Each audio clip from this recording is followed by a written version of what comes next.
সুপ্রিয়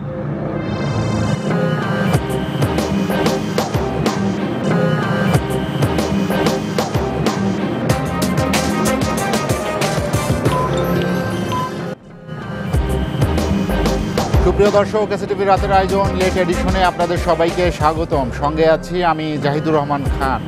দর্শক, আজ আমাদের আলোচনার বিষয় আদালত না রাজপথ। আর এই আলোচনায় আমার সঙ্গে স্টুডিওতে আছেন বাংলাদেশ আওয়ামী লীগের অর্থ পরিকল্পনা বিষয়ক উপকমিটির সদস্য সাবেক ছাত্রনেতা মাহমুদ সালাউদ্দিন চৌধুরী, আছেন বিশিষ্ট সাংস্কৃতিক ব্যক্তিত্ব এবং বিএনপি নেতা মোশাররফ আহমেদ ঠাকুর, এবং জাতীয় পার্টির সাংগঠনিক সম্পাদক আবু জায়েদ আল মাহমুদ মাখন সরকার।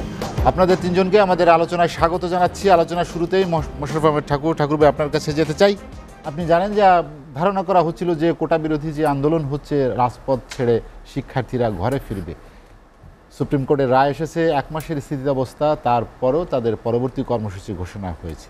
তারা কি চায়? এই সমাধান কি রাজপথে সম্ভব? ধন্যবাদ। লেট এডিশনের দর্শক শ্রোতা, উপস্থাপক জাহিদুর রহমান খান, 2 সাবেক ছাত্রনেতা, এবং সবাইকে ধন্যবাদ। জি, দেখুন, আপনি আদালতের প্রতি আমি সম্মান রেখেই বলি, রাজপথ এই রাষ্ট্র তৈরি করেছে, বাংলাদেশ তৈরি করেছে। এই রাজপথ আমাদের রাষ্ট্র স্বাধীন করেছে। পুরো 60-এর দশক আন্দোলন সংগ্রামের মধ্যে দিয়ে এই রাষ্ট্র তৈরির বীজ বপন করেছে, এবং এই রাজপথের মানুষরা বসে সংবিধান তৈরি করেছে। আর আদালত হচ্ছে এই সংবিধানের আলোকে আমাদের মৌলিক অধিকার নিশ্চিত করে আর আচার বিচার করে দেয়। একবারে স্পষ্ট পরিষ্কার কথা। আপনি দেখুন, পৃথিবীর যত রাষ্ট্র আছে আপনি দেখুন যে কোনো রাষ্ট্র, আমেরিকা স্বাধীনতা লাভ করেছে, আদালত তৈরি করে দিতে পারছে? বাংলাদেশ, ব্রিটেন, বাংলাদেশ, ভারত, পাকিস্তান, নেপাল, শ্রীলঙ্কা, কোনো রাষ্ট্র কি আদালত তৈরি করতে পারছে? আদালত রায় দিছে, আর কি বলে, যারা রাষ্ট্র ক্ষমতায় ছিল, যারা দখল করেছিল, এরা ওই রাষ্ট্রকে স্বাধীন করে দিয়েছে, আদালতের কথা শুনছে? এটা শুনে নাই। তো সেই ক্ষেত্রে আমার কথাটা অত্যন্ত স্পষ্ট পরিষ্কার, আদালতের নিজস্ব সীমাবদ্ধতা আছে। তেমনি আমরা আধুনিক সভ্য রাষ্ট্র পরিচালনার ক্ষেত্রে আমরা আদালতের আভিজাত্য, আদালতের মর্যাদা, আদালতের সম্মান, এইগুলি আমরা সব কিছু নিশ্চিত করি। কিন্তু আদালত যখন যে কোনো পর্যায়ে নেমে আসেন, আজকে প্রধান বিচারপতি একটা কথা বলেছেন যে টক শো শুনলে নাকি মনে হয় যে এরাই সব কিছু জানে, আমরা কিছু জানি না। উনি বলেছেন আপনার আভিজাত্য, আপনার মর্যাদা, আপনার শ্রেষ্ঠত্ব আপনার জায়গায়, আপনি এই টেবিলে আসতে চান কেন? আর যদি আসতে চান, রিটায়ারমেন্টের পরে এসে দেখবেন যে এইখানে আপনি উইথ লর্ডশিপ, যখন আপনি অনেক বিশাল বড় মনে হয়, কিন্তু আপনি যখন লর্ডশিপটা ছেড়ে যেদিন আসবেন, এই দিন টকশোতে আইসে দেখেন যারা টকশো করে, এদের থেকে আপনি একটুও বেশি জানেন না, কোনো কোনো ক্ষেত্রে কমও জানবেন। আবার আমাকে যদি নিয়ে আদালতে ওইখানে বসানো হয়, আমি হয়তো আপনার থেকে কম জানবো, নিশ্চয়ই প্রধান বিচারপতির থেকে কম জানবো। উনি বহু বছর প্র্যাকটিস করেছেন, লয়ার ছিলেন, বহু বছর ধরে বিচারপতি এই কী বলে জাজশিপ করছেন, ওই লর্ডশিপ প্র্যাকটিস করছেন। তো আপনার লর্ডশিপ রেখে আপনি নিজেকে আমাদের টকশো ডিসকাসেন্ট আলোচকদের পর্যায়ে নেমে আনতে চান কেন? নামিয়ে আনতে চান কেন? চাইবেন কেন? আপনার সাথে ছাত্রলীগের সভাপতি, সাধারণ সম্পাদক ছবি উঠাতে পারলো কেন? আপনি আমেরিকায় গেলে আপনাকে এয়ারপোর্টে এই আওয়ামী লীগ নেতারা আপনাকে রিসিভ করবে কেন? আওয়ামী লীগ নেতার মতো আপনি আপনার আভিজাত্য, আপনার মর্যাদা, আপনার সম্মান, এটা আপনি বজায় রাখবেন। নিরপেক্ষতা, আপনার নিরপেক্ষতা, এটা বজায় রাখা আপনার দায়িত্ব। আপনি প্রতিষ্ঠান, আপনি ব্যক্তি না। আপনি ব্যক্তি উবায়দুল হাসান কিছুই না, আপনার কিছুই মনে করেন না। আপনি নেত্রকোনা উবায়দুল হাসান তো না, আপনি চিফ জাস্টিস, বাংলাদেশের প্রধান বিচারপতি। আপনি সরকারের প্রধান বিচারপতি না, আপনি আওয়ামী লীগের প্রধান বিচারপতি না, আপনি বাংলাদেশের প্রধান বিচারপতি। আপনাকে মানুষ এইভাবে রেসপেক্ট করে, এই কারণে রেসপেক্ট করে, ফর ইউর লর্ডশিপ আপনাকে রেসপেক্ট করে। তো আপনি কি বলে টকশোর ডিসকাশনদের সাথে, টকশোর আলোচকদের সাথে আপনি বসতে চান কেন? বসতে যাওয়া তো উচিত না। এই জন্য আমি চাননি, তিনি টকশো দেখেন সেটি আর কি বুঝিয়েছেন। টকশো দেখেন, আপনি এটা মন্তব্য করবেন না তো, আপনি অর্ডার করবেন, আপনি তো মন্তব্য করবেন না। আপনার অর্ডার বাংলাদেশের সরকার মানে, আপনার অর্ডার বাংলাদেশ সবাই মানে। কিন্তু আপনাকে আজকে বলি যে 1971 সালে যদি পাকিস্তান হাইকোর্টের দিকে কেউ তাকিয়ে থাকতো, পাকিস্তান সুপ্রিম কোর্টের দিকে কেউ তাকিয়ে থাকতো, তাহলে বাংলাদেশ স্বাধীন হতো না। আর আজকে আপনি ওবায়দুল হাসান প্রধান বিচারপতি হতে পারতেন না। তো সেই দিন আদালতের দিকে তাকিয়ে না থাকাটা যেমন সঠিক ছিল, আজকে ছাত্র সমাজ আদালতের দিকে তাকিয়ে থাকবে না, এটাই সঠিক। আদালতে নয়, রাজপথে ছাত্র সমাজের যে দাবি, এটা রাজপথে সমাধান হবে, নাম্বার 1।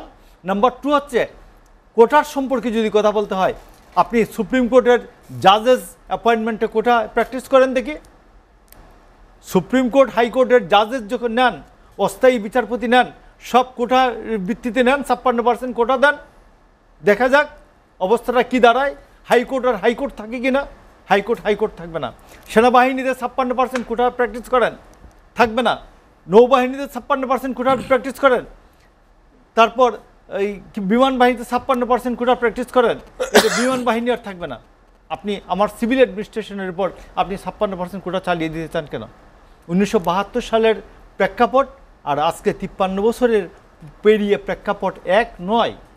কারণ ওই সময়ের রিক্রুটমেন্ট রুলটা, 72 সালের সেপ্টেম্বরে যে রিক্রুটমেন্ট রুলটা ছিল, এই রুলটার নাম ছিল ইন্টারিম রিক্রুটমেন্ট রুল, মানে অস্থায়ী নিয়োগ আদেশ, বা অস্থায়ী নিয়োগ বিধি, অন্তর্বর্তীকালীন নিয়োগ বিধি। তো অন্তর্বর্তীকালীন নিয়োগ বিধিটা 53 বছর ধরে জারি আছে। এইটাই তো একটা মহা কেলেঙ্কারির বিষয়। এর মধ্যে আপনাদের দল তো ক্ষমতায় ছিল বেশ কয়েকবার, আমাদের দল ক্ষমতায় ছিল, তাও 17 বছর আগে। আমি বলছি যে সামনে আসেনি কেন? হয়তো সামনে আসে নাই, কেউ ওইটা আনে নাই। বাট এটা 2018 সালে একটি আন্দোলনের মাধ্যমে ছাত্ররা বিশাল একটি আন্দোলন করছে। মাননীয় প্রধানমন্ত্রী পার্লামেন্টের ভিতরে প্রতিষ্ঠান, পার্লামেন্ট একটি প্রতিষ্ঠানের সংসদ নেতা হিসেবে, প্রধানমন্ত্রী হিসেবে তিনি একটা সিদ্ধান্ত দিয়েছেন। সেই সিদ্ধান্তের প্রেক্ষিতে, পার্লামেন্টের সিদ্ধান্তের প্রেক্ষিতে সেখানে একটি একটি হয়েছে, পরিপত্র হয়েছে। সেই পরিপত্রটাকে পার্লামেন্টের আদেশ হিসাবে যদি বিবেচনা করে, পার্লামেন্ট সিদ্ধান্ত বিবেচনা করা হয়, তাহলে আপনাকে বলি যে আমরা যখন সাংবিধানিক আইন পড়াই বা আমরা পড়ি, আমাদের স্যাররা পড়ান, তখন বলা হয় যে আদালত পার্লামেন্টের ওয়ালে টাচ করতে পারেন না, পার্লামেন্টের ভিতরের ওয়াল না, বাহিরের ওয়ালে টাচ করতে পারেন না, পার্লামেন্ট ভবনের দেওয়ালের গায়ে টাচ করতে পারেন না। তো সেইখানে সার্বভৌম সংসদ একটি রাজপথের আন্দোলনের প্রেক্ষিতে যে সিদ্ধান্ত নিয়েছেন, সেই রকম একটি পরিপত্র আপনি বাতিল করে দিলেন। এটা তো পলিটিক্যাল ডিসিশন, এটা political doctrine of political theory অনুযায়ী আপনি সকল পক্ষকে না শুনবেন। যে কেউ তো আদালতে দ্বারস্থ হতে পারেন না। আমি আপনাকে বলি, একটা হরতাল নিয়ে এরকম একটা রিট হয়েছিল, আপনার মনে আছে কিনা? এবং হাইকোর্ট বলে দিয়েছেন যে না, this writ is not maintainable, কারণ এটি একটি পলিটিক্যাল ইস্যু। তো এইটা একটা পলিটিক্যাল ইস্যু, মাননীয় প্রধানমন্ত্রী পার্লামেন্টে সিদ্ধান্ত দিয়েছেন, সেইটা আপনি মেনটেন করলেন কেন? রিট মেনটেন করলেন কেন? আর অ্যাপিলেট ডিভিশন যাওয়ার সাথে সাথে তো বলা উচিত ছিল যে না, এই ঝামেলায় আমরা যাব না। এটা সরকার বুঝবে, এটা নির্বাহী বিভাগ বুঝবে। তো যাই হোক, আমি আপনাকে বলছি ঠাকুর, আসলে আদালত কি আদেশ দেবেন না দেবেন সেটা তাদের আইনের বিষয়, আইন অনুযায়ী আদালত সিদ্ধান্ত দেবেন। আদালত নিজেরা এই ঝামেলায় নিজেদেরকে জড়িয়েছেন। ঠাকুর সাহেব, আমি আপনার কাছে আবার আসবো। মাহমুদ সালাউদ্দিন চৌধুরী যেটি মোশাররফ ঠাকুর বললেন যে সমাধানটা তিনি রাজপথেই চান এবং সেটি রাজপথেই হবে। কোটা আন্দোলন কোনো রাজনৈতিক ইস্যু কিনা সেটিও তিনি উল্লেখ করেছেন। আজকে লেট এডিশন, বিশেষ করে এসিটিভির এই জনপ্রিয় অনুষ্ঠান লেট এডিশন যারা দেখছেন, সবাইকে আমি শুভেচ্ছা জানাই, আমার দুই সহ আলোচককে শুভেচ্ছা জানিয়ে শুরু করতেছি। আমি কথা শুরু করার আগে আমার বিশেষ করে ভাই যে কথাগুলো বলে কিছু কিছু কথার জবাব দিতে চাই। প্রথমত, রাজপথ রাষ্ট্র তৈরি করেছে। হ্যাঁ, আসলে আমরা বাঙালিদের কোনো একটা রাষ্ট্র ছিল না, এটা ঠিক। এবং শুধুমাত্র রাজপথ না, রক্ত দিয়ে কিন্তু আমরা অর্জন করেছি আমাদের স্বাধীনতা, এবং এই স্বাধীনতা আমাদেরকে উপহার দিয়েছে। আরেকটা কথা বলেছেন, এই রাজপথের মানুষরাই কিন্তু একটা সংবিধান সৃষ্টি করেছে। হ্যাঁ, বঙ্গবন্ধুর নেতৃত্বে এই রাজপথের মানুষরা একদম সেদিনকার সেই 7 কোটি বাঙালি এক হয়ে আমাদের একটা রাষ্ট্র দিয়েছে এবং একটা চমৎকার একটা সংবিধান তৈরি করেছে, যে সংবিধানটা পৃথিবীতে কয়েকটা সংবিধানের মধ্যে আমাদের একটা। এবং ওই সংবিধানে কিন্তু আমাদের সমস্ত অধিকার সহ একটা রাষ্ট্র কীভাবে পড়ছে সব কিছু পরিলক্ষিত আছে। তখন আমার রাষ্ট্র ছিল না, তখন আমার সংবিধান ছিল না।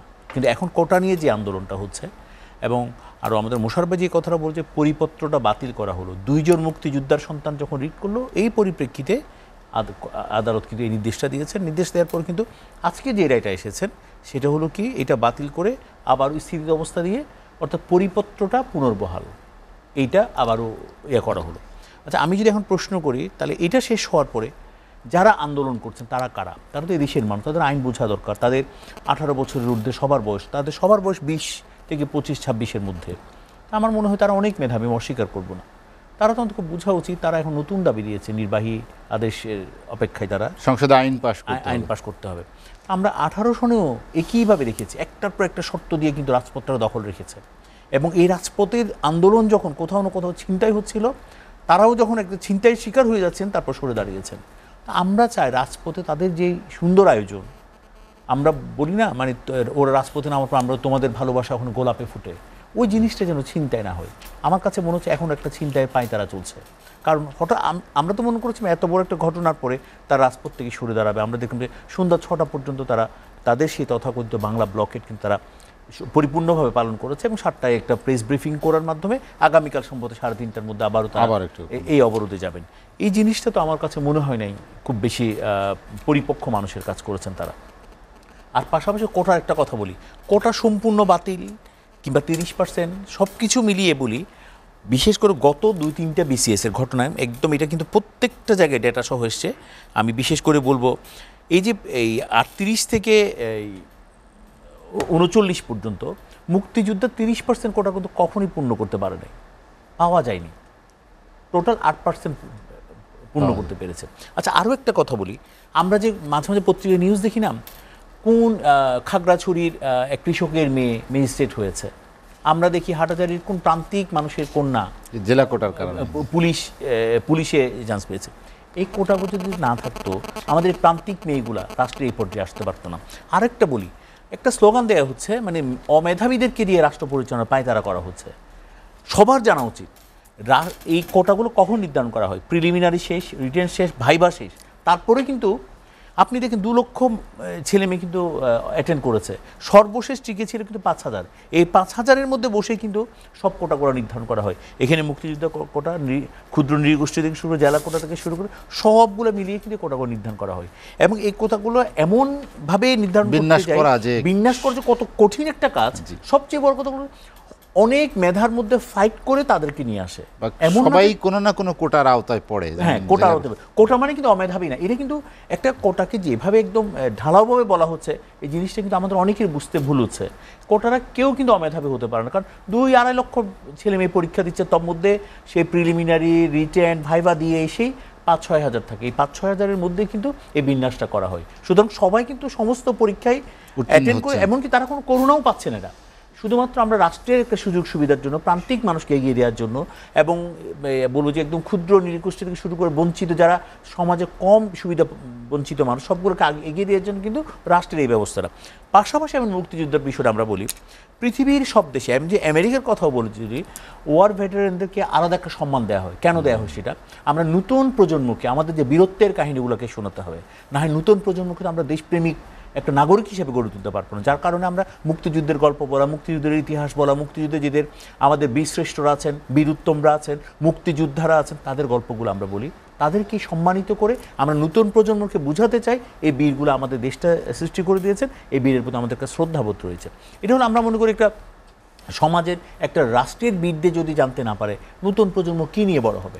যেমন আমরা ছোটোবেলা থেকে বড় হয়েছে, আমার সে ভাষা আন্দোলন থেকে শুরু করে মুক্তিযুদ্ধের ইতিহাস শুনতে শুনতে, কারণ এগুলো শুনতে শুনতেই তো আমি আমার দেশপ্রেমটা আমার ভিতরে সৃষ্টি হয়েছে।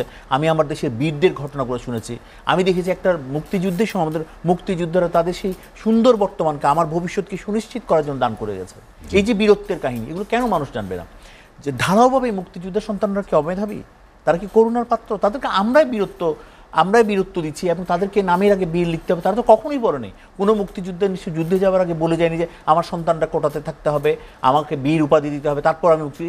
কেউ যায়নি। গ্রামের একটা প্রান্তিক কৃষক শুধুমাত্র দেশপ্রেমের বলিয়ান হয়ে বঙ্গবন্ধুর ডাকে সাড়া দিয়ে তারা কিন্তু সেদিন মুক্তিযুদ্ধে গিয়েছেন। তো এইভাবে ঢালাওভাবে বলে আমার মনে হয় না মুক্তিযুদ্ধকে খুব বেশি সম্মান জানানো হচ্ছে। আর হলো কোটার যে বিষয়টা তারা বলেছেন, সেটা পরিপত্র কিন্তু এখন পুনর্বহাল রয়েছে। মোহাম্মদ সালাউদ্দিন চৌধুরী, আমি আপনার কাছে আবার আসবো, একটু শুনে আসি মাখন সরকারের কাছে। মাখন সরকার, আপনি কি মনে করেন আদালতের স্থিতিতাবস্থার পরে আন্দোলনকারীদের কর্মসূচি কোন দিকে যাচ্ছে? আদালতের স্থিতাবস্থাটা কিন্তু আসলে প্রথমে একটু যদি আমরা পিছনে যাই, সরকার যখন এর আগে কোটা আন্দোলন যখন হলো, তখন কিন্তু সরকার একটা নির্বাহী আদেশে কোটাটা স্থগিত করে দিল। তার এগেইনস্টে মুক্তিযোদ্ধাদের কয়েকজন সন্তান 7-8 জন মিলে আদালতে একটা রিট করেছে। এখন এই সন্তানদেরকে সরকার খুঁজে বের করে রিট করিয়েছে কিনা সরকারের একটা অংশ, কোনো এজেন্সি, সেটাও এখন চিন্তার বিষয় হতে পারে।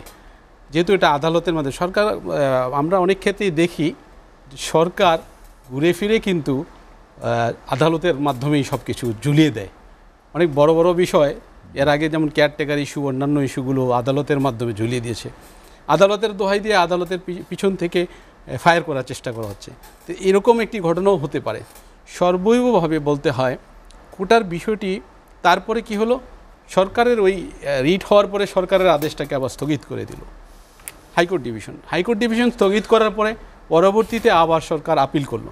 সরকার আপিলে যখন গেলো, সরকারকে বললো লিভ টু আপিল করো। আপিলের শুনানি কোনো হলো না, ফলাফল হলো না। লিভ টু আপিলে বলল যে আমরা 4 তারিখে শোনার কথা ছিল, আর নট টুডে, সেদিন শুনবে না। তারপরে সর্বশেষ এসে শুনে কি বলল, জুলাই মাসের 7 তারিখে এটা শুনানি হবে, বাই দিস টাইম এটা স্টে হলো। তাহলে কী হলো, সরকার যে নির্বাহী আদেশটি ছিল ওই আদেশটা বহাল হয়ে গেল, সরকারের আদেশটা বহাল হয়ে গেল। এইটা হলো এই ধারাবাহিক সংক্ষিপ্ত একটা স্টাডি। এখন বাংলাদেশের স্বাধীনতার সামনে আমি এই মুক্তিযোদ্ধার সন্তান, আমি গৌরবের সাথে বলি আমাদের এই মুক্তিযুদ্ধ আমাদের অহংকার, আমাদের পরিচিতি, কিন্তু এই কথার অর্থ নেই চিরকাল এক নিয়মে চলতে হবে। এই কোটার যে ব্যাপারটা আসছে, সালাউদ্দিন ভাই বললো সুন্দরভাবে, আমার ভাইও বলল যে কোটার বিষয়টা একসময় খুব জরুরি ছিল, যে হ্যাঁ এত% মুক্তিযোদ্ধার সন্তান, এত% জেলা কোঠা, 30% মুক্তিযোদ্ধার সন্তান, 30% জেলা কোঠা, 10% জেলা কোঠা, 10% নারী কোটা, 5% নৃগোষ্ঠী, 1% প্রতিবন্ধী। কিন্তু এখন সেই সিনারি কিন্তু নাই। এখন মুক্তিযোদ্ধার সন্তানরা প্রায় চাকরির প্রত্যাশী সন্তানের সংখ্যা খুব কম, নাতি নাতনি পর্যায়ে আছে, কিন্তু সেই পর্যায়ে সরকারের আদেশ এখনও হয়নি। তো সেইখানে আর এই পরীক্ষায় যখন হয়, বিসিএস পরীক্ষাগুলো হয়, প্রথমে প্রিলিমিনারি হয়, তারপরে একটা রিটেন হয়, ভাইভা হয়, তারপরে কিন্তু কোটার সিদ্ধান্তটা আসে, কোটায় ডিস্ট্রিবিউশনটা হয়। সুতরাং ওই পর্যন্ত কিন্তু সবাই মেধার পরীক্ষা দিয়ে উত্তীর্ণ আসে, মোটামুটি কাছাকাছি মানের মেধাবীরাই কিন্তু ওই পর্যায়ে পর্যন্ত যায়। এটাও সত্য, কিন্তু এই কথাও বিশ্বাস করতে হবে, এত বড় একটা আন্দোলন হচ্ছে, সমস্ত ছাত্র সমাজ, দেশবাসী এখন এই বিষয়টাকে সমর্থন করছে। আমি নিজেও নৈতিকভাবে এটাকে সমর্থন করি, শ্রদ্ধা জানাই। কিন্তু এত বড় কোটার ব্যবধানটা রাখলে পরে মেধাবীরা আসলেই চাকরির ক্ষেত্রে ক্ষতিগ্রস্ত হয়। সেখানে আমার পরামর্শ হলে কোটাটাকে সংস্কার করা যেতে পারে। কোটা পদ্ধতিটাকে একেবারে উঠিয়ে দেওয়াটাও আমার মনে হয় এটা একটা, ছাত্রদের আবেগ আছে, এখন আমাদের সন্তান, তারা আমাদের ভাই, ছোট বোন, তারা আন্দোলন করছে। আমাদের নেত্রী হতাশ হয়ে বলছে মেয়েরাও আন্দোলন করে, এরকম একটা হতাশা ব্যক্ত করেছে। আসলে এইখানে বিষয়টা হলো এটাকে রিডিউস করা যেতে পারে, রিডিউস করে ছোট করে আনা যেতে পারে। এখন এত মুক্তিযোদ্ধার সন্তান চাকরি প্রত্যাশী নাই, তাহলে তাদের সংখ্যাটা 30-এর থেকে 10-এ নিয়ে আসেন। আপনি জেলা কোঠাটা উঠে দেন, জেলা কোটা দরকারই নেই। আপনি মহিলাদের, ঠিক আছে মফস্বলে আমাদের মেয়েরা একটু পিছিয়ে আছে, সেখানে 10-এর জায়গায় 5 করে দেন, তাইলে পরে। আর ক্ষুদ্র নৃগোষ্ঠীকে আপনি 5 ছিল 3 করে দেন, প্রতিবন্ধী বরঞ্চ বাড়ছে, আপনি এই প্রতিবন্ধী আর নৃগোষ্ঠী মিলে 5 করে দেন, 20%-এ নিয়ে আসেন। একটা সমঝোতায় তো আসতে হবে। এইটা 56% কিন্তু অমানবিক, একেবারেই অমানবিক, বেমানান এবং অমানবিক। সময়ের সাথে সাথে একটা সময় গিয়ে হয়তো ওই ওই নতুন যে সংস্কার আসবে, আমি বিশ্বাস করি কোর্টের মাধ্যমে হোক, রাজপথে হোক আর সংসদ হোক, আলটিমেটলি আন্দোলন বাংলাদেশের সকল কিছু কিন্তু রাজপথে আদায় হয়েছে। পরবর্তীতে সেটা আইন আকারে সংসদে অধ্যাদেশ আকারে পাশ হয়েছে, এরপরে সেটা হাইকোর্টে একটা পর্যায়ে জ্ঞান নিষ্পত্তি হয়। হাইকোর্টের যে আইনটা আজকে, এটাও তো পার্লামেন্টই পাশ করে, তো পার্লামেন্টে বিষয়টা যেতে পারে, পার্লামেন্টে হয়তো আলোচনা হতে পারে, তারপরে সেটা সংশোধিত আকার আসতে পারে। বিচারের যে পদ্ধতি আমাদের দেশে এবং মামলার যে জট, এইখানে এই মামলা 2, 4, 5, 7 বছরের নিষ্পত্তি হয়ে যাবে এটাও আমি বিশ্বাস করি না। মামলা কিন্তু চলমান, মামলা রয়ে গেল, জাস্ট একটা ছোট একটা আদেশ হয়েছে। আমি হাইকোর্টকেও অসম্মান করতে চাই না, এটা সাবজুডিস ব্যাপার, আদালতের বিষয়। হ্যাঁ, তারা নিশ্চয়ই ভেবে চিনতে কথা বলবে। আমরা যারা টকশোতে কথা বলি, নিশ্চয়ই আমরা একেবারে মানে কাঁচা মানুষও না, আমরা মিডিয়া যারা কাজ করেন তার প্রত্যেকেই যার যার জায়গায় অভিজ্ঞতা রাখেন। আমরা অনেক ভেবেচিন্তেই বলছি যে এটা সংস্কার হওয়া উচিত। সুতরাং হাইকোর্টও যেন এই সমস্ত মানুষের সকল জায়গার, হাইকোর্ট ডিভিশনের সকল বিচারপতি সহ আইনকানুন নিয়ে যারা কাজ করেন, ইভেন এর পক্ষে বিপক্ষে যারা লয়ার আছে, সবাই যেন বিষয়টাকে, যেহেতু এটা আমাদের জাতীয় একটা সমস্যা এবং আমাদের ছেলেদেরা মেয়েরা রাস্তায় আন্দোলন করছে, আমরা সারাদিন বাসা থেকে বেরোতে পারি না, রাস্তায় রুগীরা আটকে থাকছে, জনদুর্ভোগ হচ্ছে, বিদেশগামী যাত্রীরা যেতে পারছে না, মানুষ কাজে যেতে পারছে না, আবার ছাত্ররা আন্দোলন করতেছে, অনেকে হেঁটে গিয়ে বলতে আমি এটা সমর্থন করি। খেয়াল রাখতে হবে যে ছেলেরা আন্দোলন করবে এটা আমরা চাই না। ছেলেরা বিশ্ববিদ্যালয়ে পড়বে, কলেজে পড়বে, লেখাপড়া করবে, পরীক্ষা দিবে। এই পাশাপাশি কিন্তু শিক্ষকদেরও একটা আন্দোলন আছে। সরকার এই জায়গায় নিদারুণভাবে একটা পরিচয় দিচ্ছে, দায়িত্বহীনতার পরিচয় দিচ্ছে। সরকার আমার মনে হয় মজা নিচ্ছে, কেন দুর্নীতির একটা বিষয় উঠে আসছিল।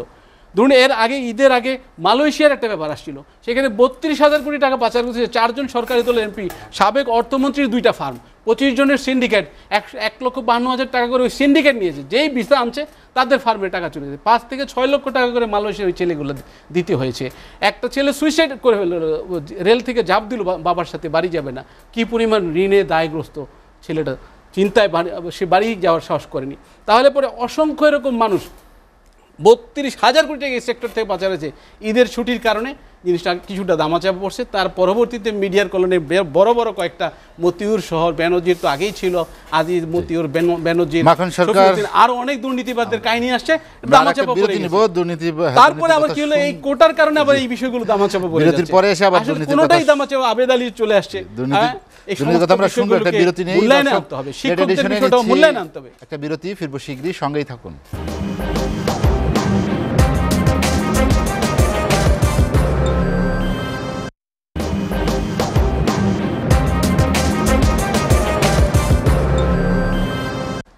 দেখছেন এসএটিভি রাতের আয়োজন লেট এডিশন। বিরতির পর আমরা আবারও ফিরছি আলোচনায়। মোশাররফ ঠাকুর, যেটি আবু জায়েদ আল মাহমুদ মাখন সরকার বলছিলেন যে দুর্নীতিকে ধামাচাপা দিতে আমরা অনেকের নাম দেখি, বিশেষ করে প্রশ্নপত্র ফাঁসে আবেদ আলী সহ 17 জন যে গ্রেফতার হয়েছেন, আপনি জানেন সে বিষয়টাকে আড়াল করার জন্য আন্দোলনগুলোকে অনেক বেশি সামনে নিয়ে এসেছে, এটা তার একটি ধারণা।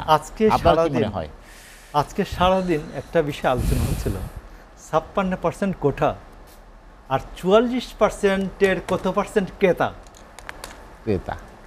44%-এর কত পার্সেন্ট ক্রেতা, মানে আবেদ আলী অ্যান্ড হিজ সিন্ডিকেট, আবেদ আলী গং, এরা এই যে 44%-এর কত পার্সেন্ট ক্রেতার কিনে চাকরিতে ঢুকেছে। এই গভর্নমেন্ট গত 15 বছরে আপনি দেখুন, আমরা এতদিন যে পিএসসি যে ভিতরে ধ্বংস হয়েছে, এটা তো আমরা বিশ্বাসই করতাম না, টেরই পাই নাই আমরা। বিচার বিভাগ, এটা অলরেডি বিচার বিভাগ বিতর্কিত। এই যে কি বলে, তত্ত্বাবধায়ক সরকার বাতিলের পরপরই বিচার বিভাগকে একটি রাজনৈতিক ইস্যুতে বিচার বিভাগকে জড়িত করে বিচার বিভাগকে বিতর্কিত করে দেওয়া হয়েছে। আপনি প্রশাসনে ডিএনএ টেস্ট করে করে নিয়োগ দেওয়ার ফলে এই প্রশাসনের প্রতি মানুষের আপনি যে আচরণ, এই প্রশাসনের আপনি দেখেছেন যে বিভিন্ন গ্রামীণ এলাকায় ইউনো সাহেবদের কি ব্যবহার, তারপর কৃষি কর্মকর্তাদের কৃষকদের সাথে কি ব্যবহার আসছে পত্রপত্রিকায় মাঝে মধ্যে। এইগুলো হচ্ছে ডিএনএ টেস্ট করে যখন বলা হয় যে সরকারের লোক তোমাকে নিয়োগ দেওয়া হলো, তখন সে আর পাবলিক সার্ভেন্ট থাকে না। এইসব কারণে এইগুলো তৈরি হয়েছে। বিচার বিভাগ ধ্বংস, প্রশাসন ধ্বংস। আপনি পিএসসি ধ্বংস। আপনি মতিউর শুনলাম, মতিউর নাকি আমাদের শ্যামল দত্ত, সেই দিন শ্যামল দত্তই তো প্রেস ক্লাবের সেক্রেটারি, জি, উনি বললেন যে একটা টক শোতে যে এই ভদ্রলোক নাকি প্রায়ই শ্যামল দত্তকে এই আখিরাতের ফলাফল সম্বন্ধে খালি বার্তা পাঠাতেন, বয়ান দিতেন। সেই মতিউর যে এইরকম একটি কাণ্ডে জড়িত, এটা কি আমরা কেউ বিশ্বাস করেছে? বেনজির বলেছে দুর্নীতিবাজদেরকে আমরা 7 ফুট মাটির তল থেকে নিয়ে গর্ত খুঁড়ে নিয়ে আসবো, তুলে নিয়ে আসবো, গর্ত থেকে তুলে নিয়ে আসবে।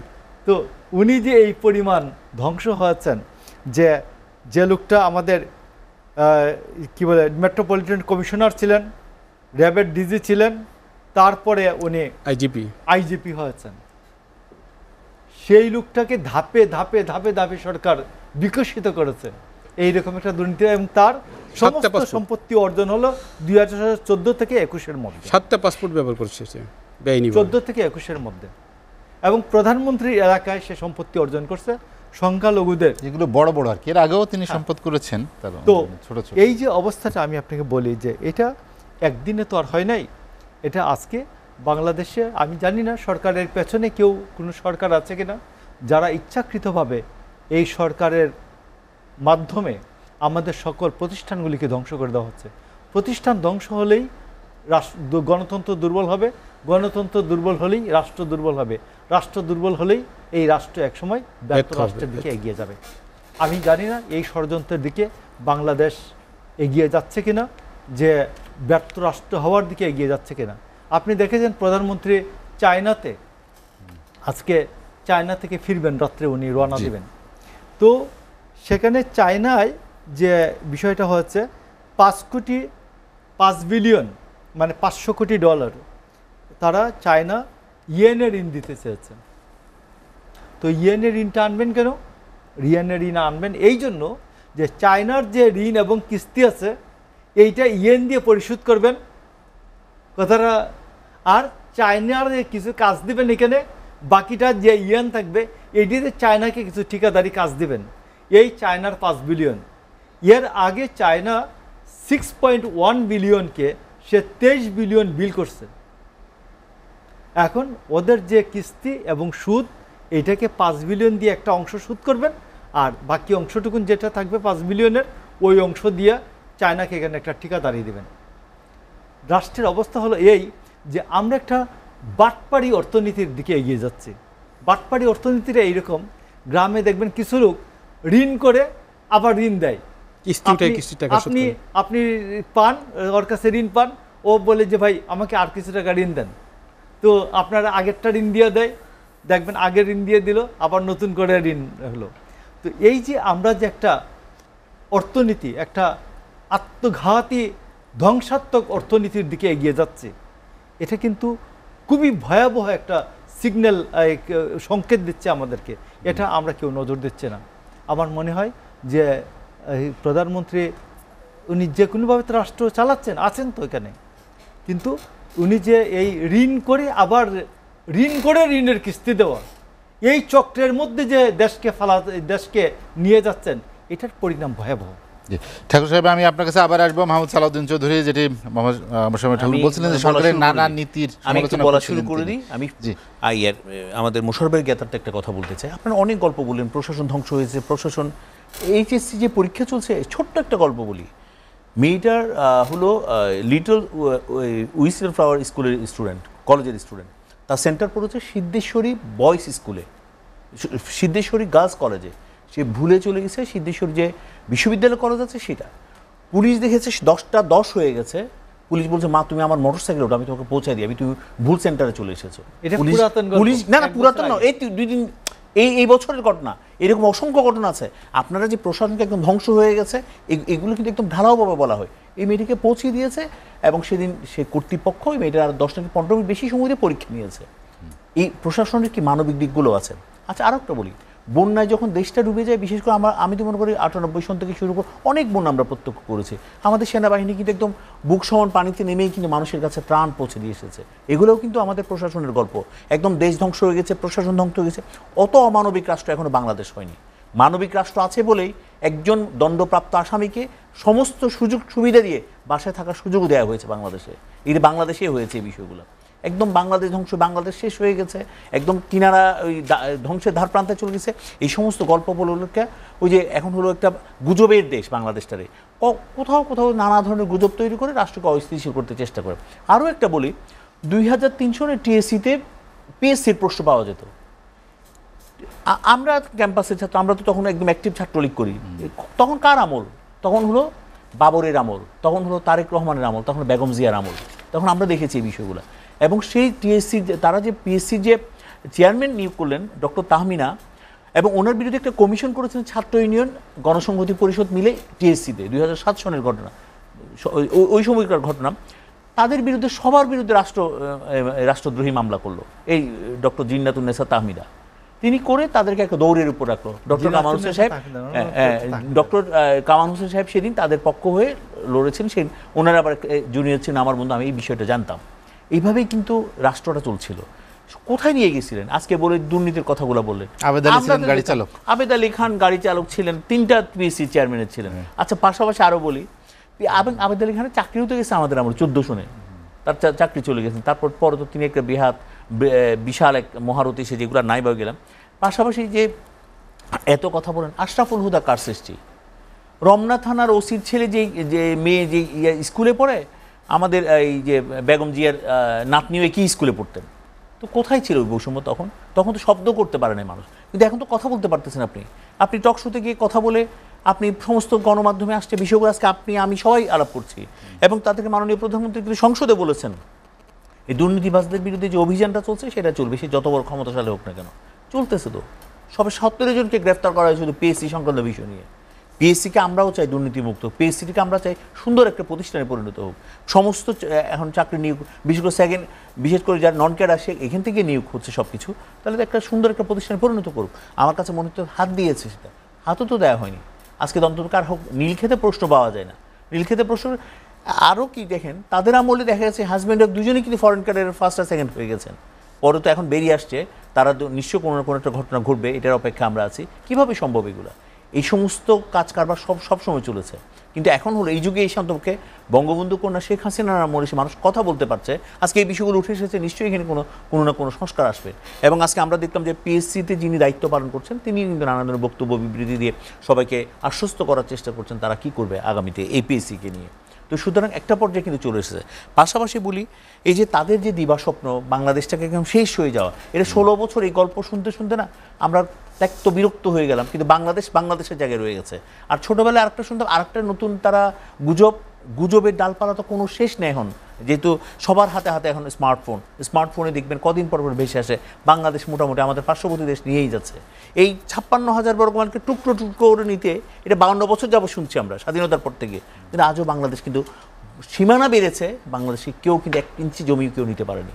একটা গান আছে, মাগো ভাবনা কেন আমরা তোমার শান্তিপ্রিয় শান্ত তবু শত্রু এলে অস্ত্র হাতে ধরতে জানি। যে বাঙালি ছেলেরা অস্ত্র হাতে এই বাংলাদেশকে স্বাধীন করেছে, অন্তত এই বাংলাদেশে এক টুকরো মাটিও কেউ নিতে পারবে না, অন্তত আমরা বিশ্বাস।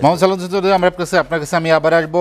আবু জায়েদ আল মাহমুদ মাখন সরকার, আপনি যেটা নিয়ে কথা বলছিলাম, বিশেষ করে সালাউদ্দিন ভাই যেটি বললেন যে সরকার দুর্নীতিবাজদের ধরছে, দৃশ্যমান অনেক তৎপরতা আমরা দেখতে পাচ্ছি, কাউকেই ছাড় দেয়া হচ্ছে না, এরকম বাস্তবতায় মানে বেশি করে দুর্নীতিবাজদের গল্পগুলো সামনে আসছে কেন? দুর্নীতিবাজদের গল্প যুগে যুগেই ছিল, সব সরকারের সময় কম বেশি ছিল, পৃথিবীর সব জায়গায় কম বেশি আছে। পৃথিবীর সব জায়গায় কিন্তু আইন কানুনেরও শাসন আছে, আইনের শাসন আছে, সুশাসন আছে, পাবলিকের ম্যান্ডেটে সরকার প্রতিষ্ঠিত।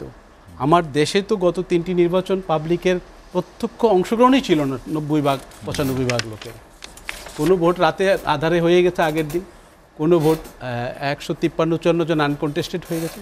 এই বছর আবার আমি আর ডামি খেলা মধ্যে নির্বাচন হয়েছে। কোনো রকম আমাদের পার্টিকে অনেক ছলছাতুরি করে 26টি আসনে নৌকা তুলে দিচ্ছে, জাতীয় পার্টি কিন্তু একটি আসনও লাঙ্গল তোলেনি।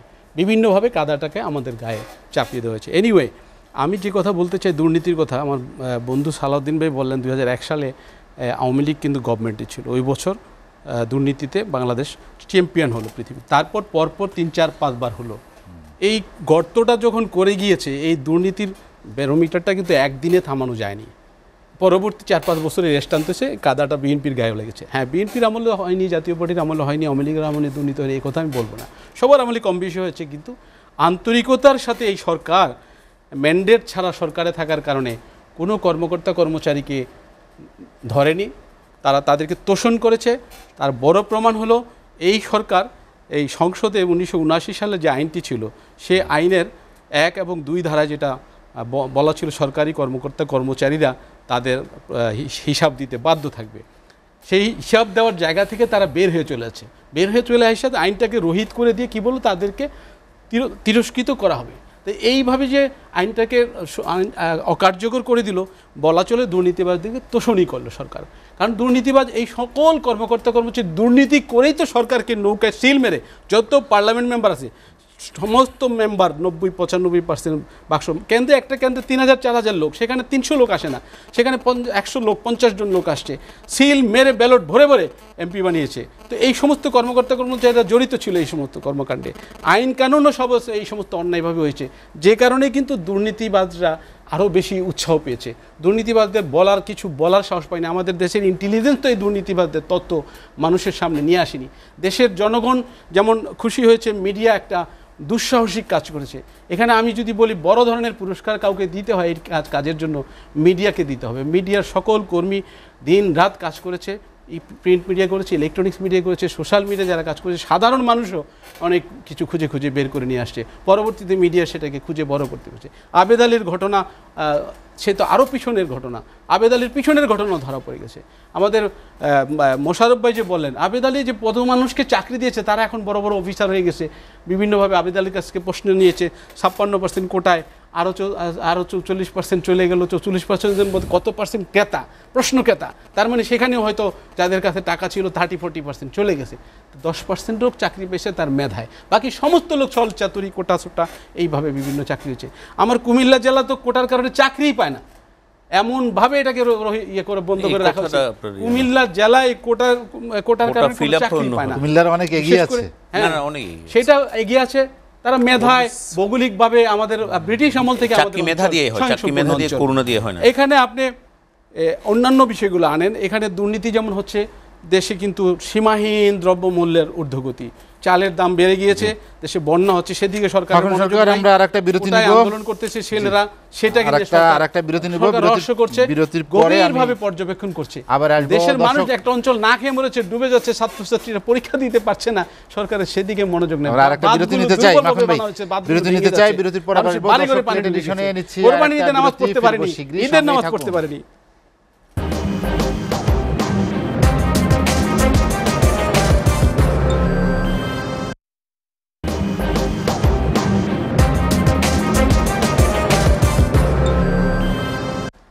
দেখছেন এসটিভি রাতের আয়োজন লেট এডিশন। বিরতির পর আমরা আবারও ফিরছি আলোচনায়। মোশাররফ আহমেদ ঠাকুর, আমরা যেটি নিয়ে আলোচনা করছিলাম কোটা আন্দোলন, যেটির সমাধান আপনি বলছেন যে সবকিছুই রাজপথে হতে চায়। আমি এই জায়গাটাই আসছি, রাজনৈতিক কোনো ইস্যু আছে কি?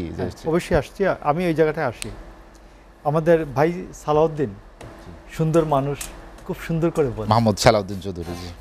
তো মোহাম্মদ সালাউদ্দিন চৌধুরী, আমি 7 জন আইজিপির নাম বলি 2001 থেকে 7 পর্যন্ত: আশরাফুল হুদা, মুদাব্বির চৌধুরী, হাদিস উদ্দিন, শহীদুল হক, আব্দুল কাইয়ুম, আনোয়ারুল ইকবাল, খুদাবক্স চৌধুরী। শহীদুল ইকবালও ছিল। এই 8 জন আইজিপি, তার মধ্যে হাদিস উদ্দিন সাহেব একদিনের জন্য ছিল। এই 8 জন আইজিপির সম্মিলিত সম্পদ আমাদের বেনজির আহমেদের 100 ভাগের 1 ভাগ হবে না। 8 জন আইজিপির সম্মিলিত সম্পদ এক বেনজিরের 100 ভাগের 1 ভাগ হবে না। জাস্ট এটা দেখবেন। নাম্বার 2 আসি, আপনি দেখুন সংবিধানের 15 অনুচ্ছেদ, আমি বলি অনুচ্ছেদটার নাম সুযোগের সমতা, 15 অনুচ্ছেদে বলা হয়েছে, 15 অনুচ্ছেদে বলা হয়েছে মুক্তিযোদ্ধাদের সামাজিক নিরাপত্তার বিষয়টি রাষ্ট্র নিশ্চিত করবে। মুক্তিযোদ্ধাদের ভাতা প্রদান করা হয়, মুক্তিযোদ্ধাদের মৃত্যুর পরে সালামি দেওয়া হয়, মুক্তিযোদ্ধাদের অন্যান্য ক্ষেত্রে রেলওয়ে টিকিট থেকে আরম্ভ করে অন্যান্য সব কিছুতে অগ্রাধিকার আছে। এগুলি হচ্ছে মুক্তিযোদ্ধাদের সামাজিক নিরাপত্তার সম্মান, এগুলির জায়গাগুলি নিশ্চিত করেছে রাষ্ট্র। 19 অনুচ্ছেদে আছে সুযোগের সমতা। আপনি 29 অনুচ্ছেদে দেখেন সরকারি নিয়োগ লাভে সুযোগের সমতা। কোনো নারী পুরুষ ধর্ম বর্ণ নির্বিশেষে কোনো ক্ষেত্রেই বৈষম্য প্রদর্শন করতে পারবে না রাষ্ট্র। আর 28-এর 4 অনুচ্ছেদটা হচ্ছে ব্যতিক্রম। বলা হয়েছে নারী বা শিশুদের অনুকূলে কিংবা অনগ্রসর নাগরিকদের অগ্রগতির জন্য বিশেষ বিধান প্রণয়নে সংবিধান রাষ্ট্রকে নিবৃত্ত করবে না। তাইলে কোথাওই রাষ্ট্রকে বলে নাই যে তুমি এদের জন্য নারী বা শিশুর অনুকূলে অতি অবশ্যই তুমি কোটা প্রণয়ন করবে। বলছে যদি রাষ্ট্র কোটা প্রণয়ন করে তাহলে না করবে না, সংবিধান না করবে না। এটা হলো স্পিরিট। এবং আপনি দেখবেন যে আসিফ নজরুলের একটা বই আছে সংবিধান বিতর্ক। সংবিধান বিতর্কের মধ্যে আমাদের 403 জন গণপরিষদের সদস্য ছিলেন, প্রধানমন্ত্রী সহ একজনও মুক্তিযোদ্ধাদের চাকরির কোটার প্রশ্নে কোনো কথা বলেন নাই। কথা হচ্ছে আসুন, মুক্তিযোদ্ধারা কি অনগ্রসর জাতিগোষ্ঠী? অবশ্যই না, অবশ্যই না। তো সেই ক্ষেত্রে কর্নেল ওলি আজকে একটা বিবৃতি দিয়েছেন, তিনি প্রেস মিট করেছেন গতকালকে। কর্নেল ওলি বলেছেন সন্তান সন্ততির চাকরির কোঠার জন্য যুদ্ধ করি নাই। তো আমার মনে হয় যে মুক্তিযোদ্ধাদের সন্তানরা কি কাপুরুষ যে তারা মেধার যুদ্ধে ভয় পায়? যে মুক্তিযোদ্ধারা জীবন দানে ভয় পায় নাই, জীবনের ঝুঁকি নিতে ভয় পায় নাই, আমাদের এই মাতৃভূমির জন্য, বৈষম্য নিরোধের জন্য, সমতার জন্য, equality, human dignity and social justice, সমতা, মানবিক মর্যাদা এবং সামাজিক ন্যায় বিচার, এই 3টার জন্যই তো যুদ্ধ করেছি আমরা। এই 3টার জন্য যুদ্ধ করতে গিয়ে যদি বৈষম্যহীনতা বা সমতার জন্য যুদ্ধ করতে গিয়ে যদি মুক্তিযোদ্ধার সন্তানরা, মুক্তিযোদ্ধারা যদি জীবন দিতে ভয় পায় নাই, সেই মুক্তিযোদ্ধার সন্তানরা আজকে মেধার যুদ্ধে অবতীর্ণ হতে ভয় পাচ্ছে, আমাকে এটা বিশ্বাস করতে হবে? আমি বিশ্বাস করতে চাই না। তো এই জন্য আমি মনে করি মুক্তিযোদ্ধার সন্তানরা কাপুরুষ নন, তার মেধার যুদ্ধে যেতে অবশ্যই ভয় পাবে না। তো সবশেষে আমি বলি যে ওবায়দুল কাদের যেটা বলেছেন আজকে যে ছাত্ররা ক্লাসে ফিরে যাও, উনার এই আদেশ কেউ মানবে না, উনার এই আদেশ কেউ মানবে না। বরঞ্চ ওবায়দুল কাদের প্রধানমন্ত্রী একটা পরামর্শ দিতে পারেন যে অবিলম্বে একটা কমিশন করে দেন। না মানার কারণ কি? পিছনে কারো ইন্ধন আছে? আমি বলছি এটা 70 সালে মানে নাই, 69 সালে মানে নাই, 62-তে আইয়ুবের রক্তচক্ষুকে মানে নাই। এইখানকার ছাত্র সমাজ এইটা যে যারা ক্ষমতায় থাকে এদের আদেশ না মানাটাই ওদের রক্তের মধ্যে আছে। তো সেই কারণে আমি বলি, আমার কথাটা শেষ করি আমি, অবিলম্বে একটা কমিশন করে দেন। কমিশন করে দিয়ে বলেন যে আমরা বললাম এইরকম একটা ফ্রেমে একটা কোটা নির্ধারণ করা হোক, মুক্তিযোদ্ধাদের একটু থাকবে, নারীদের থাকবে, অনগ্রসর জাতিগোষ্ঠী এবং প্রতিবন্ধীদের জন্য একটু কোটা রেখে ন্যায়সঙ্গতভাবে সবার সাথে আলাপ আলোচনা করে একটা কমিশন একটা কোটা সংস্কার করবে, নির্ধারণ করবে এবং কমিশন করে দিয়ে ছাত্রদেরকে বলেন যে আমরা কমিশন করে দিলাম, এই কমিশন যে সিদ্ধান্তটা দিবে তারপর আমরা এটা মেনে নিব, নির্বাহী বিভাগ এটা বাস্তবায়ন করবে, তোমরা ঘরে ফিরে যাও, আপনার আদেশটা তখন ছাত্র মানবে, এর আগে কেউ মানবে না। ঠাকুর, হাতে সময় নিয়ে আলোচনা শেষ করবো। আপনাকে অসংখ্য ধন্যবাদ।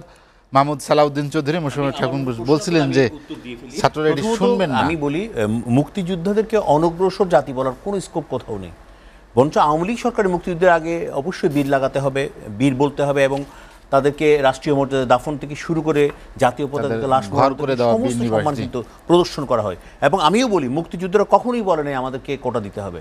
মুক্তিযুদ্ধরা কিন্তু আপনারা বলছেন মুক্তিযুদ্ধের সন্তানেরা করুণা চায় নাই, তারা সমস্ত মেধাকে অর্জন করেই কিন্তু এই পর্যায়ে আসে। এটা কিন্তু অনেকের ভুল। মুক্তিযুদ্ধের কোটা মানে এমন নয় যে সে খাতায় লিখে নাই তারা পাস করাই দিয়েছে, এটা সে সব ধাপ শেষ করে এসেই ওই যে 5,000 টিকছে 2 লাখ টাকা দিয়ে ওই 5,000-এর মধ্য থেকে যাচাই বাছাই করা হয়, ওটা বিন্যাস করা হয় ওখানে। এটি কিন্তু অনেকেই মানে একটা মোটামুটিভাবে জামাত শিবির মোটামুটি একটা প্রচারণা চালাইছে। আজকে মুক্তিযুদ্ধের যারা সন্তান আছে তাদের ভিতরে ঢুকে গেছে এই বিষয়টা, আমরা কোটা চাই নাই। এই যে মাখন ভাই বললো আমি কোটা চাই না, আমি তো বলতে মাখন ভাই বুঝেই নাই কি বলছে। মুক্তিযুদ্ধের শুনেন, এগুলা শুনেন, এই যে মুক্তিযুদ্ধের সন্তান কথা বললেন, আপনাদের বিএনপি যখন ক্ষমতায় ছিল মুক্তিযুদ্ধের সন্তান পৃথিবীতে নিষিদ্ধ ছিল, শহীদ পরিবারের কোনো সন্তান বিডিবিতে, শমী কায়সার বিডিবিতে নিষিদ্ধ, শিবলি মোহাম্মদ সলিমুল্লাহ সাহেবের ছেলে উনি বিডিবিতে নিষিদ্ধ, এগুলো কি উত্তর দিবেন আপনি? কোন মুক্তিযোদ্ধাকে সম্মান দেখিয়েছেন? বিটিভিতে এখন মোশাররফ ঠাকুর এই আপনি তো আরো সাংস্কৃতিক কর্মী, ওনাদেরকে তো কোনো সম্মান জানেন নাই। এরা শুনেন, আমরা দেখতে মধুরগিন্নি একটা পোস্টার ছিল সম্ভবত আসাদ চৌধুরীর একটা কবিতা নিয়ে, তোমাদের যা বলার ছিল বলেছে কি তা বাংলাদেশ? শহীদ পরিবারের ছেলেমেয়েরা এই প্লে কার্ড নিয়ে অসহায়ের মতো হাঁটতো, আজকে তারা অসহায় না, তারা সহায় সম্বলহীন, তারা কারো করুণা চায় না, তারা বলেও নেই আমরা কটা চাই, কিন্তু আমরা চাই তাদেরকে এই সম্মানটা আমরা দিতে চাই। তারা বীর, তারা তাদের সমস্ত বর্তমানকে আমার আপনার ভবিষ্যতের জন্য দান করেছেন। আমরা সেই গল্প শুনতে শুনতে বড় হয়েছে বলে আমাদের চেতনার মধ্যে কাজ করে। জামাত শিবির যারা এই মুক্তিযুদ্ধদেরকে নিয়ে, আপনি দেখবেন প্রতিদিন তারা নানা ধরনের ট্রল করে, মুক্তিযুদ্ধকে ট্রল করে। আজকে আপনার মানসিকভাবে আপনাদেরকে বিপর্যস্ত করে ফেলেছে। মাখন ভাইয়ের মতো মুক্তিযুদ্ধের সন্তানকেও কিন্তু শেষ করে দিয়েছে আমাদের। আমরা একটা দুর্ভাগ্যবান জাতি। আজকে বঙ্গবন্ধুর কন্যা আছে, আজকে শুনে আজকে রাষ্ট্রকে যদি এক রেখে রাখতে পেরেছেন শুধু বঙ্গবন্ধু কন্যা। যাদের কথায় আপনারা লম্পঝম্প করছেন তাদের কথায় আপনারা ঘর থেকেও বের হতে পারবেন না। ওই যে হাত কেটে তারা মিছিল করতো চিরং ইউনিভার্সিটিতে, রাজশাহী ইউনিভার্সিটিতে, সে হাত কাটা রক কাটা গোষ্ঠীগুলোকে আপনারাই উৎসাহিত করছেন। আজকে এত বড় কোর্টের আসার পরেও তারা কেন রাজপথ ছাড়ে না? আপনি বলেন কোন ইন্ধনে তাদের রাজপথ থাকতে হবে? আবার এগুলো তো ইন্ধন দেওয়া হচ্ছে না কোথাও কোথাও কোথাও কোনো জায়গায় তো আপনারা কোনো সুবিধা করতে পারছেন না, তাদেরকে নিয়ে সুবিধা অর্জন করতে যাচ্ছেন। আমি মাখন ভাইয়ের একটা কথা বলতে চাই। তিনি বলেছেন মিডিয়ার কারোর কল্যাণে কিন্তু সব কিছু জানতে পেরেছে। এটা তো আপনাকে স্বীকার করতে হবে, মিডিয়াতে কোথাও প্রতিবন্ধকতা সৃষ্টি করা হচ্ছে না। মিডিয়া অবশ্যই মুক্ত, গণমাধ্যম মুক্ত আছে বলে সমস্ত খবরাখবর আপনি মাখন ভাই এখানে এসে পাচ্ছেন, এবং আপনি বলতেও পারছেন কোন পত্রিকায় কোন ইলেকট্রনিক্স মিডিয়ায় কী খবর হচ্ছে। পাশাপাশি আরও বলি, আপনি তো মুখস্থ কিছু কথাই বলে দিলেন। ওই বিএনপির গাইড একটা নোট বই আছে, গাইড বই, এই গাইড বই মুখস্থ করে মোটামুটিভাবে বলে। আমার মনে হয় মাখন ভাই সেখানে প্রভাবিত হয়েছে। কি কোনো ম্যান্ডেট জনগণ দেয় নাই, এমনি সরকারের টিকে আছে। জনগণের ম্যান্ডেট ছাড়া কোনো সরকার টিকতে পারবে না। যেদিন জনগণ মনে করেছে এরশাদকে নামাতে হবে, সেদিন আমিও কিন্তু একজন সহযোদ্ধা ছিলাম ওখানকে, এবং এরশাদকে নামিয়েই আমরা ছেড়েছি। যেদিন জনগণ মনে করেছে বঙ্গবন্ধু কন্যার নেতৃত্বে খালেদা জিয়াকে আমরা বাধ্য করেছি এক্ষুনি পদত্যাগ করতে হবে, তিনি পদত্যাগ করতে বাধ্য হয়েছিলেন। তিনি বঙ্গভবন থেকে সেদিন যেই রুদ্র মূর্তি নিয়ে বেরিয়েছিলেন, সাংবাদিকদেরকে তিনি যে কথা বলেছিলেন সেই সাক্ষী আমরা আছি। এগুলো আর বলে লাভ হবে না। আপনারা অনেক চেষ্টা করেছেন, এই 14 সনে, 18 সনে, 24 সনে কিচ্ছু পারবেনও না। কারণ বাংলাদেশের মানুষ অন্তপক্ষে আর যাই হোক আর না হোক আওয়ামী লীগের প্রতি আস্থা আছে, বিশ্বাস আছে, যার কারণে এখনো পর্যন্ত আওয়ামী লীগ টিকে আছে। জনগণের ম্যান্ডেট ছাড়া কোনো সরকার টিকে থাকতে পারে না। ওগুলো বলে না, রাতের ভোট দিনে এই বলতে আপনারা মধ্যরাতে কমিটি আসে লন্ডন থেকে, মধ্যরাতে প্রেস রিলিজ পাঠায় ছাত্র দলের কমিটি, ছাত্র এই যুব দলের কমিটি, বিএনপির উত্তর দক্ষিণ মহানগরের কমিটি হয়ে যাচ্ছে এখন বিএনপি। এই যে শুনে এগুলা বলে আর লাভ হবে না। এখন আপনারা এগুলো বলতে কিন্তু আপনারা করেন, এগুলা কিন্তু কোথাও কিন্তু আর ইয়া হয় না। আর আজকে মধ্যরাতের কমিটি দিয়ে চলেন সরকার। আর সমস্ত আমি বলি যে এখানে মিডিয়া মুক্ত আছে, সেখানে একটা জিনিস মনে করেন আর কিছু হোক না হোক, মাহমুদ সালাউদ্দিন চৌধুরী, জি আবু জাহেদ আল মাহমুদ মাখন সরকার যেটি আলোচনা করছিলাম কোটা নিয়ে, যেটি সালাউদ্দিন ভাই বললেন যে নেতিবাচক একটি প্রচারণা মুক্তিযুদ্ধ তাদের কোটা এ বিষয় নিয়ে এটা একটা বিভ্রান্তি ছড়ায় অনেক সময়। মুক্তিযুদ্ধ তো একটি লক্ষণীয় হয়েছিল, সেই মুক্তিযোদ্ধারা কিন্তু অনেকে বেঁচেও আছে, আবার অনেকে মারা গেছে। আমরা সন্তানরা আছি। বৈষম্য, স্বাধিকার, ভোটাধিকার বা গণতন্ত্র, হ্যাঁ, মানবিক ন্যায় বিচার, এই কয়েকটা বিষয়ের উপরে কিন্তু মূলত এদেশের ছাত্র সমাজ গর্জে উঠেছিল। এদেশের ছাত্র সমাজ ভাষা আন্দোলনকে কেন্দ্র করেই কিন্তু মুক্তিযুদ্ধের দ্বীপে পরবর্তী ধাপে ধাপে এগিয়ে গেছে। 62, 66, 69, 70-এ সাধারণ নির্বাচন, তারপরে স্বাধীনতা। সেখানে বঙ্গবন্ধু নেতৃত্ব দিয়েছে, বঙ্গবন্ধুর নেতৃত্বে স্বাধীনতা যুদ্ধ হয়েছে, আমরা অস্বীকার করব না। কিন্তু আজকে পাকিস্তানের কারাগার থেকে মুক্তিযুদ্ধ সেটা একটা প্রেক্ষাপট করার কোনো সুযোগ নেই। বঙ্গবন্ধু নেতৃত্বে ছিল, আমি গ্রামের উপর কে এসে বাঁশি বাজাইছে, গ্রামের নিচ থেকে কে বাঁশি বাজাইছে ওগুলো নাই, সময়টা নষ্ট করেন না। কারাগার থেকে বঙ্গবন্ধুর নেতৃত্বকে খাটো করা যাবে না, এবং ওই সময় মুক্তিযুদ্ধে যারা অবদান রেখেছে তাদেরকেও খাটো করা যাবে না। প্রত্যেককে সম্মান দিতে হবে। এই সম্মানটা আমরা দেই না বলে আজকে এই দেশে এই ফ্যাসাদ সৃষ্টি হয়েছে, বিভক্ত হয়ে গেছে। মুক্তিযুদ্ধ নিয়ে এত তিক্ততা, নানান রকমের মানুষ ট্রল করতেছে। আসলে আসেন এখানে এই কোটার ব্যাপারটা কিন্তু মোটামুটি এখন মানুষ ভালোই জেনে গেছে, আমরাও বুঝে গেছি যে এটা কিছু একটা হওয়া উচিত। যেই জায়গায় আছে সেই জায়গা থেকে সরে একটা কমিশন করার প্রস্তাব আমাদের মোশাররফ ভাই বলেছে। কমিশন আসলেই একটা দরকার, সংসদে এটা নিয়ে আলোচনা হওয়া দরকার, এবং বিচারপতিরাও বিষয়টা ভালো করে আমার মনে হয় বিবেচনা করবে, এবং প্রয়োজন হলে আন্দোলনকারী সকল বিশ্ববিদ্যালয়ের 2-4 জন করে প্রতিনিধি নিয়ে একটি গণশুনানি করা যেতে পারে ওই কমিশনের নেতৃত্বে। সেই শুনানির সুপারিশ সরকারের কাছে যাবে, হাইকোর্টে যাবে, একটা পর্যায়ে সেটা সংস্কার আকারে কোটাটাকে হয়তো সংখ্যায় কমিয়ে এনে যেটা যেটা দরকার হবে সেটা রেখে কোনোটা কমিয়ে এনে আরও ছোট আকারে কোটাদারিরা কিন্তু কোটায় যারা চাকরিটা পায় তারা কিন্তু আসলে মেধার পরীক্ষা উত্তীর্ণ হয়, 3টি ধাপ উত্তীর্ণ হওয়ার পরেই চাকরিটা পায়। সেখানে তাদেরকে একেবারে অযোগ্য বলা যাবে না। আমি দুই দিকেই বলছি, এই কারণে বলছি যে ওই পর্ব পর্যন্ত তো আসে কোটার লোকগুলো, কোটার প্রার্থীরা, তারপরে গিয়ে সিলেকশন ফাইনাল অ্যাপয়েন্টমেন্ট যখন হয়, সিলেকশন হয়, তখন কিন্তু এই ভাগটা হয়। তো আমার মনে হয় এই বিষয়টাকে একটু সংস্কার করা উচিত। পাশাপাশি আজকের এই সভায় আমি আবারও দাবি করছি, আমার কুমিল্লা জেলার একটা প্রতিবন্ধকতা আছে চাকরির ক্ষেত্রে, কোটার সমস্যা আছে, এই সমস্যাটা তুলে দেওয়া উচিত জাতীয়ভাবে, এটা তুলে জেলা কোটা এটা তুলে দেওয়া উচিত। আমাদের ছেলেমেয়েরা চাকরি পাচ্ছে না, গত 15-20 বছরে অনেক কম সংখ্যক ছেলে মেয়ে সরকারি চাকরিতে গিয়েছে, তারা অধিকাংশ হয় ব্যবসা বাণিজ্য করে, না হয় বিদেশে চলে যায়, না হয় বেকার হয়ে নেশাগ্রস্ত হয়ে যায়। মাখন সরকার আলোচনা শেষ করতে চাই, আপনাকে অসংখ্য ধন্যবাদ, হাতে সময় নেই। সর্বোপরি বলে যে বর্ডারে কিলিং হচ্ছে, বন্ধ হওয়া উচিত। সালাউদ্দিন চৌধুরী, মাদকের 6 লাখ, চালের বাজার কমিয়ে না উচিত, দ্রব্যমূল্যের দাম কমিয়ে না উচিত। সকাল 8টায় আজ এ পর্যন্তই। ভালো থাকুন, সুস্থ থাকুন, এসটিভির সঙ্গেই থাকুন।